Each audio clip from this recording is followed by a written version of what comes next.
بسم اللہ الرحمن الرحیم. السلام علیکم. میرا نام منیب فاروق ہے اور آپ دیکھ رہے ہیں منیب فاروق آفیشیل یوٹیوب چینل. آج کے معاملات اور حالات آپ کے سامنے رکھوں گا جی.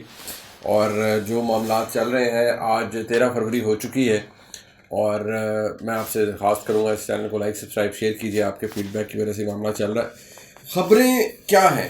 خبریں آپ کے سامنے ذرا آپ سب سے پہلے یہ رکھ لیتے ہیں کہ جو پاکستان پیپلز پارٹی اور پی ایم ایل این، ان دونوں کے آپس میں تعلقات یا رابطے ہوئے ہیں.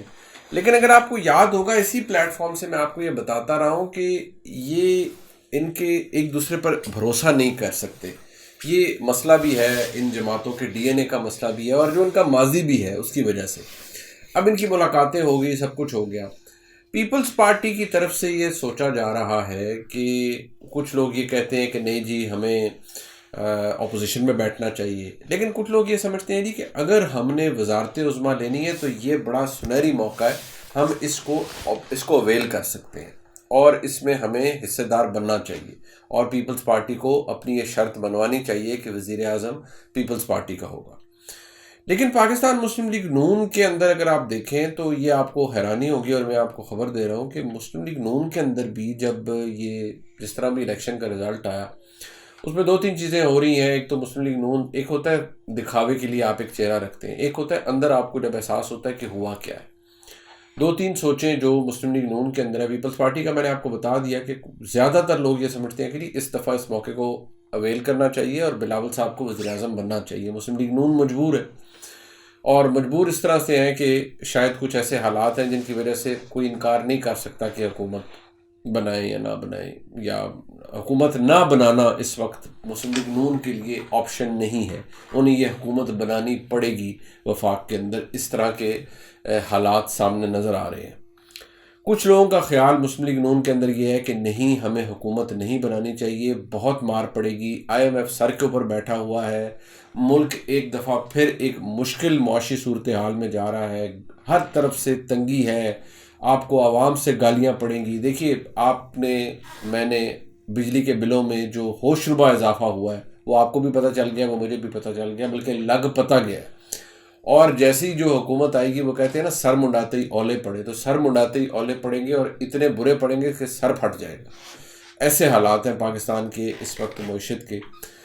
تو ملک کی اس لیے کیونکہ آپ ایک بڑی پتلی روپ کے اوپر چل رہے ہیں، تو آپ کو تو ملک کو ٹھیک کرنے کے لیے بڑے مشکل فیصلے لینے پڑے. مشکل فیصلے کا مطلب یہ ہوتا ہے کہ جب آپ مشکل فیصلے لیں گے تو ڈائریکٹ امپیکٹ عوام پہ آئے گا. عوام پہ آئے گا تو پھر عوام آپ کو پیار محبت تو نہیں دیں گے. وہ عوام جس کے اندر ابھی ایک تاثر، ایک نیریٹو ہے نا، ایک بیانی ہے، وہ اپنی جگہ موجود ہے، وہ بنا ہوا ہے کہ جی عمران خان پاپولر ہے، یا عمران خان کی جماعت کو ووٹ ملے تھے، یا ان کے حمایت یافتہ لوگوں کو ووٹ ملے تھے. یہ جو لوگ حکومت بنا رہے ہیں ان کو تو اتنا مینڈیٹ ہی نہیں ملا. تو ایسی صورتحال میں جہاں اتنی ڈویژن ہے، وہاں پر آپ حکومت آئے اور اس طرح کے اقدامات شروع کر دے تو پھر عوام میں مزید غم و غصہ بڑھے گا. نمبر 2، اگر نہیں کریں گی تو ملک کا بٹھا بیٹھ جائے گا. اب نمبر 3 صورتحال یہ ہے کہ اس وقت آپشن بھی کوئی نہیں ہے. میں آپ کو بالکل باوسوس ذرائع سے بتا رہا ہوں کہ مسلم لیگ نون بڑی ٹف سپاٹ کے اندر کھڑی ہوئی ہے. پنجاب ایشو نہیں ہے، پنجاب کے اندر اس وقت وہ حکومت بنا رہے ہیں اور آرام سے بنا رہے ہیں، اور ابھی تک مریم نواز شریف ہی پنجاب کی وزارت اعلیٰ کے لیے سب سے اسٹرانگ کنٹینڈر ہے. لیکن پھر فوری طور پر لوگ یہ سمجھتے ہیں اور اس کا مطلب یہ لے لیں کہ اس کا مطلب ہے میاں نواز شریف صاحب وزیر اعظم نہیں بن رہے. وہ کیوں نہیں بنیں گے میاں نواز شریف صاحب وزیر اعظم؟ کل کا پتہ کوئی نہیں، 2 گھنٹے کا پتہ کوئی نہیں، لیکن کیوں بنیں گے؟ اس کی ایک وجہ یہ بھی ہے کہ جس طرح کا مینڈیٹ ہے یا جس طرح کے حالات ہیں، اس میں کوئی خیر کی خبر پاکستان کی سیاست کے اندر ابھی نہیں ہے. سیاسی انسٹیبلٹی بھی ہے، معیشت کے چیلنجز بھی ہیں، اور اس نے پاکستان کی سیاست کو بجائے کوئی تھوڑا سا، جسے کہتے ہیں نا کہ اس میں کوئی تھوڑا سا ٹھہراؤ آئے یا کوئی اچھی خبر آئے، ایسا کچھ نہیں ہے. آپ کو اس سے مزید ابہام، کنفیوژن وہ نظر آئے گا. اور دوسری بات، جو ایک لڑائی مسلم لیگ نون نے، اس کو بہت سے لوگ لائٹلی لے رہے ہیں، جو لڑائی مول لے لی ہے ڈیجیٹل پہ یا سوشل میڈیا کے تھرو پاکستان کے صحافیوں کے ساتھ. فوری طور پر الزام لگایا جا رہا ہے فلانا صحافی فلانا ٹاؤٹ ہے جی، فلانا پی ٹی آئی کے لیے کیمپیننگ کر رہا ہے، فلانا یہ کر رہا ہے. دیکھیں، کیمپیننگ جو مرضی بندہ کرتا رہے، کیمپینر کا پتہ چل جاتا ہے کہ کون کیمپین کر رہا ہے اور کون سیاست کر رہا ہے، کون صحافت کر رہا ہے. یہ اس کا سرٹیفکیٹ تو کوئی ایک دوسرے کو نہیں دے سکتا، لیکن ہاں اگر کوئی بندہ فیکٹ رپورٹ کر رہا ہے اور وہ درست فیکٹ ہے تو پھر ایشو نہیں ہونا چاہیے. لیکن اگر فیکٹ یہ ہوں کہ جی آپ ویریفائی نہیں کر پا رہے جو چیزیں آپ کو اب یہ فارم 45 کا سلسلہ شروع ہوا تو مجھے بڑے بابسوخ ذرائع نے بتایا جن کا سیاسی جماعتوں سے کوئی تعلق نہیں ہے اور نہ ہی ان کا اسٹیبلشمنٹ سے تعلق ہے. وہ ایک ٹیکنیکل شخصیت ہے. ان سے میں نے پوچھا تو انہوں نے کہا جی یہ بڑا آسان کام ہے، آپ یہ بلکہ کہتے ہیں کہ یہ تو اب جو چھوٹے بچے ہیں ان کو بھی پتہ ہے کہ جی ایک چیز کو ہم نے فوٹو شاپ کس طرح کرنا ہے، بنانا کس طریقے سے ہے اور اسپریڈ کس طرح کرنا ہے. اور پاکستان تحریک انصاف کے بہت سے لوگ اس میں بہت مہارت بھی رکھتے ہیں. لیکن اوور آل یہ فیکٹ موجود ہے اور یہ ہم آپ کو اس پلیٹ فارم سے میں آپ کو بتاتا رہا ہوں کہ تحریک انصاف کی پاپولیرٹی کوئی سرپرائز تھا ہی نہیں. وہ سب کو پتا تھا کہ وہ پاپولر ہے اور مسلم لیگ نون کو جو سب سے بڑا سیٹ بیک ہوا ہے وہ بھی اس چیز کا ہے. لیکن مسلم لیگ نون کے اندر اب ایک اور سوچ بھی آ چکی ہے. وہ کہتے ہیں نہیں ہمارے ساتھ تو ہاتھ ہوا ہے، ہمیں تو ہروائے گئی ہیں بڑی بڑی سیٹیں. خرم دستگیر خان کل سما پہ ہی کہہ رہے تھے کہ جی میرے تو 300 پتہ نہیں 13 حلقے ہیں کتنے، ایک تھرڈ کے قریب جو حلقے ہیں ان کا تو رزلٹ ہی میرے پاس نہیں آیا. وہ تو فارم 45 میرے پاس آئی نہیں.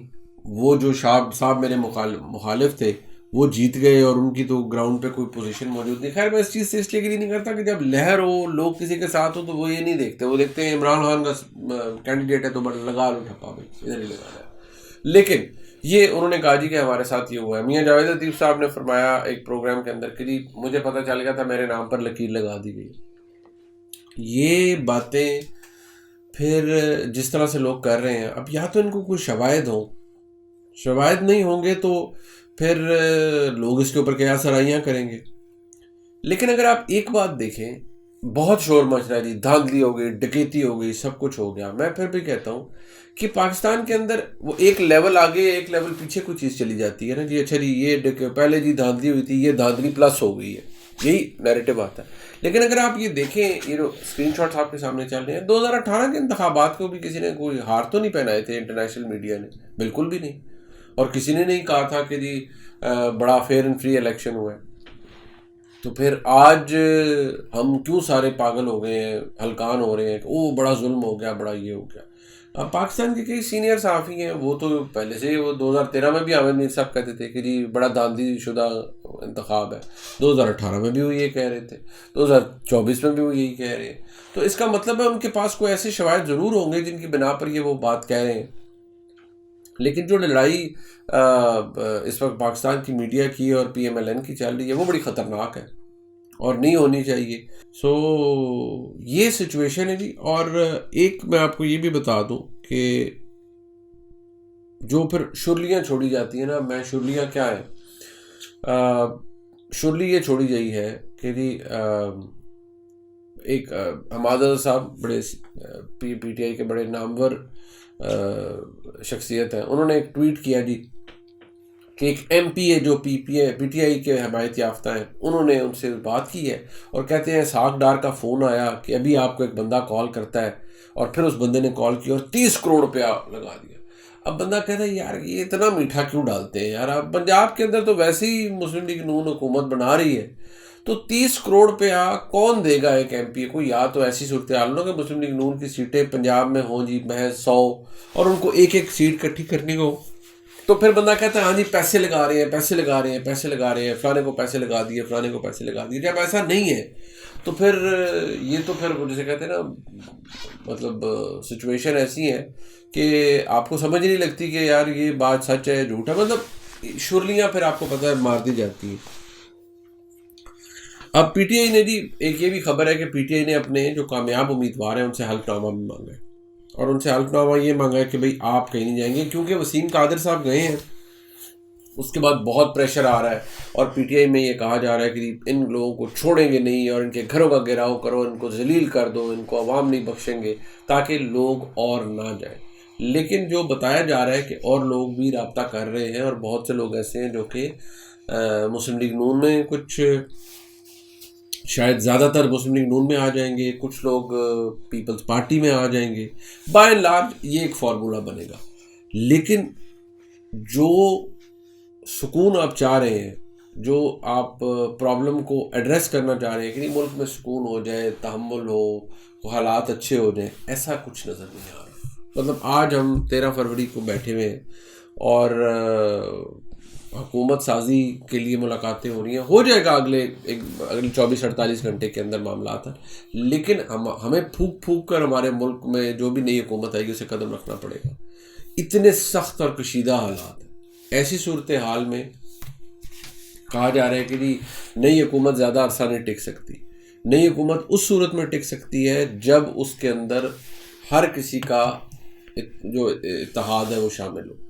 اگر وہ کوئی ایک حکومت آزاد کے ساتھ بنا لے گی، پاکستان کے اندر کچھ نہیں چل سکتا، حکومت ڈگمگا جائے گی. کیونکہ چیلنجز اتنے زیادہ ہیں اور مسائل اتنے زیادہ ہیں، اتنے بڑے گمبھیر مسائل. اب ان کے لیے ہر جماعت یہ کہے گی، P M P M L N کہے گی ہمیں پورا مینڈیٹ نہیں ملا جی، ہم اپنے منشور پر عمل درآمد نہیں کر سکتے. بلاول صاحب بھی کہیں گے جی مجھے مینڈیٹ کا پورا نہیں ملا، اس لیے میں عمل درآمد نہیں کر سکتا.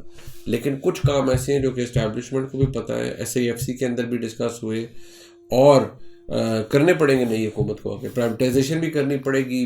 آپ دیکھ لیں اب رک کچھ نہیں رہا، ابھی پھر بجلی کے نرخ بڑھ رہے ہیں، پھر آگے آپ کو مجھے اور آپ کو لگ سمجھ جائے گی. یعنی کبھی سوچا بھی نہیں. میں اگر اپنی گھر کا بجلی کا بل جو پچھلے سال تھا اور جو آج ہے، اگر میں ان چیزوں کو دیکھوں تو میں سر پکڑ کے بیٹھ جاتا ہوں کہ یار اتنا اضافہ، 3 گنا اضافہ ہو گیا. لیکن کہ اگر بل کسی ایک گھر کا 10,000 تھا ایک سال پہلے، میں مثال دے رہا ہوں، تو وہ اب 30,000 روپے ہے. مطلب کم سے کم 2 گنا بڑھ چکا ہے، نہیں تو 40,000 روپے بھی چلا گیا. یہ حالات بن گئے. تو اب آپ دیکھیں کہ کہاں سے اسٹیبلٹی آئے گی جہاں پر اتنا مطلب لے دے ہو رہی ہو سیاست دانوں کے بیچ میں، سیاسی جماعتوں کے بیچ میں. ایک اور بات جو کہ آپ کے سامنے ضرور رکھنا، مطلب میں سمجھتا ہوں کہ ضروری ہے آپ سے ڈسکس کرنا، وہ یہ ہے کہ اگر آپ دیکھیں کہ ایک ٹرینڈ بنایا جاتا ہے فیک خبروں کا. اس میں پہلے بھی میں نے آپ کو بتایا کہ جی وہ سٹوری بنائی گئی تھی کہ چیف آف جنرل سٹاف ملے ہیں، چیئرمین جوائنٹ چیف ملے ہیں عمران خان صاحب کو اڈیالہ میں، اور وہ یہ ماریانا بابا صاحبہ کی سٹوری تھی. میں نے بتایا آپ کو کہ وہ بالکل فیک سٹوری ہے. اسی طرح کچھ ولاگرز جو ہیں جن میں ایک اسد طور صاحب ہیں، انہوں نے ایک سٹوری گھڑی ہے کہ جی چیف آف جنرل صاحب عباس دستگیر صاحب ملے ہیں. یاد رہے کہ اسد طور صاحب نے تو یہ سٹوری بھی گھڑ دی تھی کہ شیخ رشید صاحب کو جی پکڑ کے لایا گیا اور مارا پیٹا گیا اور سب کچھ ہے. لیکن مجھے سمجھ نہیں آتی کہ اتنی بے تکی اور اتنی بھونڈی قسم کی سٹوریز کرنے کا کیا فائدہ ہے. مطلب ٹھیک ہے آپ کریں، ضرور کریں، اور ایسی سٹوری جو ریلیٹیبل ہو. نہ چیف آف جنرل سٹاف، نہ چیئرمین جوائنٹ چیف. میں نے آپ کو پہلے بھی کہا تھا اور میں دوبارہ کہہ رہا ہوں، جب عمران خان صاحب سے ڈیل ہوگی آپ کو انشاءاللہ بہت پہلے میں بتاؤں گا کہ جی عمران خان صاحب کے ساتھ معاملات ٹھیک ہو رہے ہیں. لیکن ایسا جھوٹ پھیلایا جاتا ہے، اب وہ باقاعدہ طور پر ایک اسکرپٹ کے تحت اس کو پھیلایا جاتا ہے کہ جی یہ ملے ہیں جی چیف آف جنرل سٹاف گئے اور عمران خان سے ان کی یہ گفتگو ہوئی اور عمران خان نے کہا کہ جو سیٹیں میری چوری کی ہیں وہ واپس کر دیں اور فلان کر دیں اور یہ کر دیں. مطلب یار آپ پتہ نہیں کامن سینس کی بات دیکھیں نا کہ عمران خان صاحب کے ساتھ اس وقت کسی کا کہ اسٹیبلشمنٹ کا کوئی رابطہ نہیں، بلکہ آپ یہ دیکھیں کہ عمران خان صاحب کا اپنا معذرت کے ساتھ وہ اتنی غلط بیانیاں کرتے ہیں. جنوری کے اینڈ تک وہ کیا فرما رہے ہیں کہ جی میرا کسی سے کوئی رابطہ نہیں، نہ مجھ سے کسی نے بات کی ہے. فروری کے اندر وہ کہتے ہیں کہ جب میں اڈیالہ جیل میں تھا تو بشرا بی بی صاحبہ کے تھرو مجھے پیغام دیا گیا کہ 3 سال تک خاموش رہو. ارے بھائی یار کوئی ایک بات کر لیں. تو یہ بھی وہ جو ایک بریگیڈ ہے نا وہ پھیلاتی ہے کہ عمران خان کی اہمیت اس سے ظاہر ہوگی اور اس سے پتہ چلے گا کہ جی فوج تو بالکل کانپ گئی ہے عمران خان کے آگے اور یہ ہو گیا. یار سیدھی سی بات ہے، بڑے بہت بڑے تھے جو ٹھکانے لگ گئے. لوگ 3 دفعہ کے وزیر اعظم فارغ ہو گئے. سچی بات ہے جو آج کل کے حالات ہیں. یہ میں آپ کو بتا دوں، مجھے ابھی بھی لگتا ہے کہ عمران خان کی سیاست ختم نہیں ہوئی. بہت سے لوگ مجھ سے ڈس ایگری کرتے ہیں اور پھر مجھے کہتے ہیں جی کوئی مجھے کہتا ہے جی میں پی ٹی آئی کے لیے کوئی کیمپین کر رہا ہوں. نہیں، میں تو آپ کے سامنے ایک فیکٹ کہہ رہا ہوں کہ تاریخ کو میں اگر دیکھوں تو مجھے لگتا ہے کہ عمران خان کی سیاست اوور نہیں ہوئی اور عمران خان کی ریٹرن ہوگی، لیکن اس طرح کے جھوٹے پروپیگنڈے کر کے اور یہ دو رمڑیاں پھیلا کے دی کہ ملاقات ہوگی وہ ہوگی، اس طرح تو بھائی کچھ نہیں بننے والا، کسی کی کوئی ملاقات نہیں ہے۔ روٹی بہت اچھی آفر ہوتی ہے، روٹی عمران خان صاحب کھا رہے ہیں، بہترین انجوائے کر رہے ہیں، اور واقعی انہیں انجوائے کرنا چاہیے کہ جیل میں رہتے ہوئے ان کی جماعت اتنی پاپولر ہے اور اس نے اتنا مینڈیٹ اکٹھا کیا ہے اور وہ خیبر پختونخوا کے اندر پھر حکومت بنانے کے لیے تیار ہے۔ لیکن باقی عمران خان صاحب سے کوئی رابطہ نہیں کر رہا، نہ ہی کوئی عمران خان صاحب سے ملنے گیا۔ پتہ نہیں یہ روز کہاں سے شرلیاں چھوڑ دی، میں نے اب شرلیاں کہتا ہوں، اب کل پتہ لگے گا، پرسوں آ جائے گا جی کہ آرمی چیف انتظار کر رہے ہیں اڈیالہ جیل کے بعد، عمران خان صاحب نے کہا میں ملنا نہیں چاہتا۔ پرسوں آپ دیکھیں گا یہ خبر بھی آ جائے گی، ہمارے دوست جو ہیں کئی جہادی وہ یہ خبر بھی دے دیں گے کہ وہ آرمی چیف کھڑے ہوئے ہیں اور عمران خان صاحب ان سے ملنا نہیں چاہ رہے۔ اب یہی رہ گیا بھائی، تو یہ بھی آپ کر لیں۔ اور کئی جو بیچارے یہاں سے پاکستان سے چلے گئے ہیں ان کا بس نہیں چلتا کہ بھئی امریکہ، برطانیہ، یورپین یونین، مطلب دنیا کی ساری جو ملک ہے نا وہ چڑھ دوڑے پاکستان کے اوپر اور بس کہیں جی ایسی تیسی تم لوگوں کی، تم نے عمران خان کو کیوں قید کیا ہوا۔ تو بھئی یہ کسی کی خواہش پر تو ہوگا نہیں۔ خان صاحب سے بھی پوچھ لینا تھا کہ بھئی نہیں تھے لینے اتنے پنگے، آج ان کا ووٹر ذلیل ہو گیا، خوار ہو گیا، اس کی کیا وجہ؟ صرف ایک عمران خان صاحب کے غلط فیصلے جس کی وجہ سے یہ سب کچھ ہوا۔ یار پاپولر تھے آپ، یہ کرنے کی کیا ضرورت تھی؟ ٹھنڈی کر کے کھاتے تو آج آپ ایسی فارمیڈیبل پوزیشن میں ہوتے کہ آپ کو کوئی کارنر کر نہیں سکتا۔ بہرحال یہ ملک کے حالات ہیں، واقعات ہیں، آپ کے سامنے رکھے۔ اس ولاگ کا لائک سبسکرائب شیئر کیجیے، فیڈ بیک دیجیے گا۔ خدا حافظ۔